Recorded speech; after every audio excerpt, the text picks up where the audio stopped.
Storytime square! Let's leap into adventure! The Library Fish. Written by Alyssa, Satin, Capucilli. Illustrated by Gladys, Jose. Once there was a fish. She was not an ordinary fish. She didn't live in the sea or the ocean. She didn't live in a river or lake.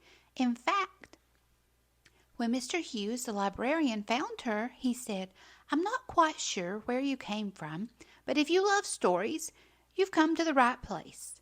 Some libraries have their lions, but this library will have you, fish."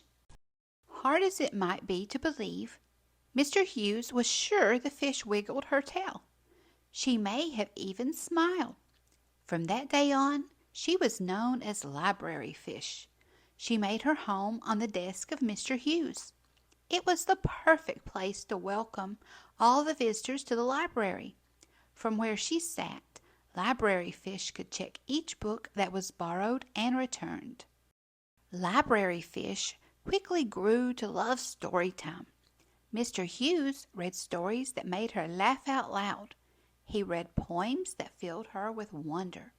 Mr. Hughes read in a bold voice. He read in a whisper. Library Fish met characters who were brave and kind, while others were daring, shy, or inventive. Library Fish learned about distant planets she might visit one day. Of course, Library Fish enjoyed an outing too.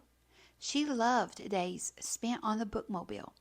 Winding through busy streets, Library Fish could feel the excitement of the crowd awaiting their arrival.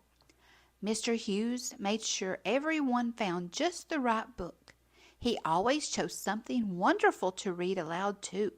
Hard as it might be to believe, Library Fish was certain the bookmobile enjoyed a good story as much as she did. She could feel his engine rumble with joy. One morning, Library Fish awoke bright and early. She waited for Mr. Hughes to arrive with his usual, "Good morning, Library Fish." She waited and waited, but the library doors remained closed. Where could Mr. Hughes be? Library Fish looked out over the shelves. Every book sat patiently in its place. She looked out of the long windows. Could it be? There, for as far as she could see, was snow, thick snow, falling faster and harder than Library Fish had ever seen before.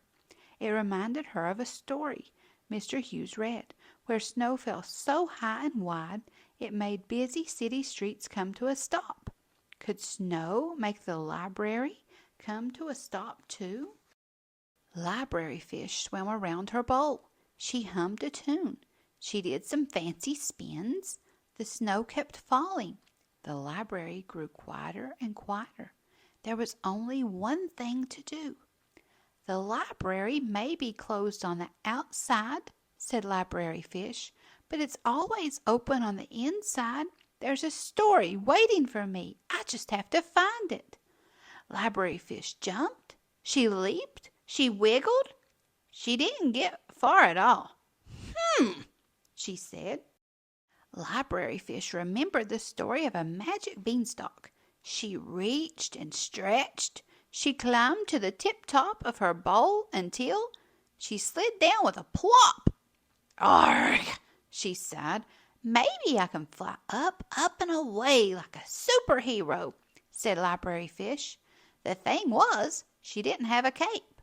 Library Fish looked out of her bowl. The moon peeked through the snowfall. "That's it," said Library Fish. "If a rocket ship can soar to the moon, maybe I can." 5, 4, 3, 2, 1, blast off! She shouted. And with one big splash, Library Fish landed safely at the foot of a towering stack of books. Filled with all the possibility of a great story, she set off at once. Library Fish looked over the book cart. Some of the books were too high to reach. Some were too heavy. Library Fish went up and down the aisles. She passed shelf after shelf until she found just what she was looking for. There in the Storytime corner were plenty of books ready for reading.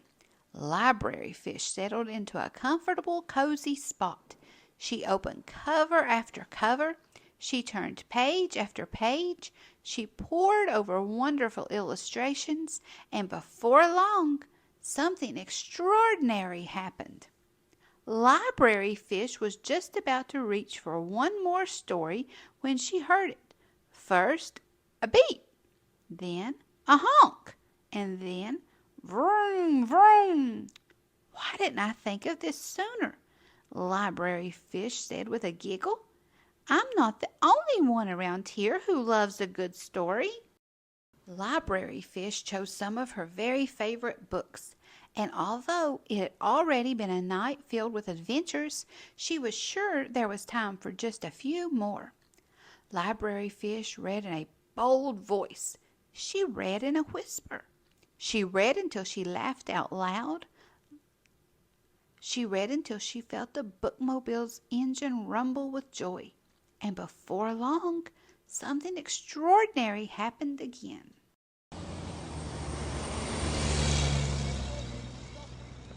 When the first rays of sun began to shine, a very tired Library Fish climbed back into her bowl. She dreamed wonderful dreams until... "Good morning, Library Fish," said Mr. Hughes. "Are you ready to welcome our visitors?" She was ready indeed. Library Fish smiled. She wiggled her tail.